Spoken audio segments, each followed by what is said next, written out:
এরপরে প্রশ্ন হলো, আখেরাতে আমাদের নবী করিম সাল্লাল্লাহু আলাইহি সাল্লামের সুপারিশ কি লাগবেই?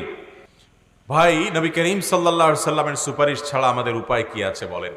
বিশেষ করে আমরা যারা নিজেদেরকে ইমানদার দাবি করি, অথচ আমাদের দ্বারা অনেক গুনাহের কাজ হয়, অনেক কবিরা গুনাহ হয়, আমরা হয়তো আল্লাহর কাছে মাপ চাই, কিন্তু মাপ হয়েছে কিনা আমরা তো জানি না। এগুলোর জন্য আল্লাহ রাব্বুল আলামিনের কাছে কিয়ামতের ময়দানে মাগফিরাতের জন্য নবী করিম সাল্লাল্লাহু আলাইহি সাল্লামের সুপারিশ হলো আমাদের অনেক বড় একটা ভরসার জায়গা, যে তিনি যদি আল্লাহর কাছে সুপারিশ করেন, তার সুপারিশ আল্লাহ তাআলা ফিরিয়ে দিবেন না, তার সুপারিশ আল্লাহ গ্রহণ করবেন। এই জন্য নবীজির সুপারিশ ছাড়া তো উপায় থাকতে পারে না, তার সুপারিশের কাঙ্গাল তো ইমানদারকে অবশ্যই থাকতে হবে। নবী করিম সাল্লাল্লাহু আলাইহি সাল্লামের সুপারিশ কিভাবে লাভ করবেন, কি আমল করলে লাভ করবেন? নাম্বার 1, ঈমান থাকলে।